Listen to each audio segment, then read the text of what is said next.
ঢাকা শহরের প্রতিটি রাস্তা গলিতে পুলিশের চোখের জাল বিছিয়ে ফেলেছে ডিএমপি।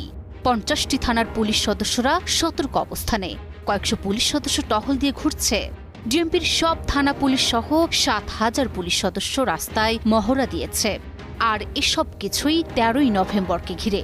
সেই দিনকে ঘিরে শহরের বাতাসে ছড়াচ্ছে উত্তেজনা। শুধু রাজধানী নয়, সোশ্যাল মিডিয়া থেকে রাজনৈতিক মহল সবখানেই এই উত্তেজনার ছাপ।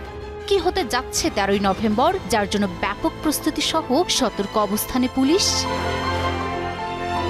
১৩ই নভেম্বরকে ঘিরে রাজধানী ঢাকা সহ সারা দেশে উত্তেজনার আবহ সৃষ্টি হয়েছে।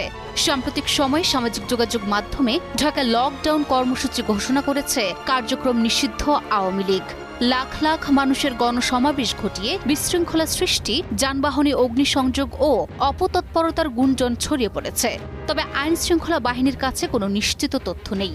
তারপরও সর্বাত্মক প্রস্তুতি নেওয়া হয়েছে। ডিএমপির অভিযানে টিম বাড়ানো হয়েছে। প্রতিদিন গ্রেপ্তার হচ্ছেন আওয়ামী লীগের নেতাকর্মীরা। পুলিশের পাশাপাশি র্যাব, বিজিবি, সেনাবাহিনী ও অন্যান্য রাজনৈতিক দলও মাঠে থাকবে। সবাই সম্ভাব্য অপতৎপরতা প্রতিরোধে তৎপর। এখন প্রশ্ন জাগতেই পারে, কেন ১৩ই নভেম্বরকেই তারা বেছে নিল? আসলে আগামী ১৩ই নভেম্বর আন্তর্জাতিক অপরাধ ট্রাইব্যুনালে মানবতা বিরোধী অপরাধে জড়িত ক্ষমতাচ্যুত সাবেক প্রধানমন্ত্রী স্বৈরাচার শেখ হাসিনা সহ বেশ কয়েকজনের রায়ের দিন ধার্য করা হবে। তাই এই তারিখটাকেই কেন্দ্র করে রাজধানী সহ সারা দেশে উত্তেজনা বিরাজ করার চেষ্টা করছে কার্যক্রম নিষিদ্ধ আওয়ামী লীগ।